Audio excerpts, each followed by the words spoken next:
আসসালামু আলাইকুম। আজ থেকে ১.৫ মাস আগে বাচ্চাগুলো নিয়েছিলাম।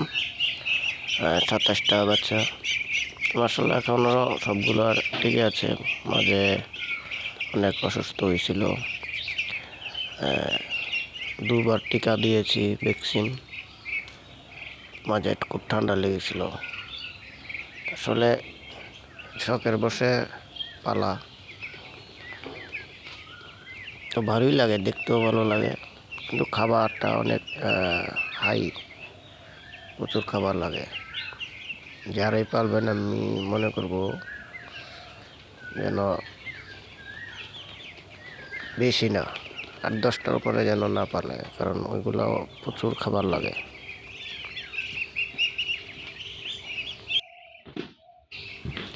তারপরে একটু খোলা জায়গা হলে, বাড়ির আঙিনা যদি বড় থাকে সেই ক্ষেত্রে সমস্যা নেই।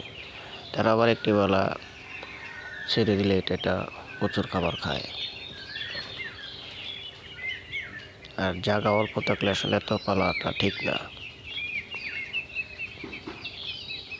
ভালো থাকবেন, দোয়া রাখবেন। আসসালামু আলাইকুম।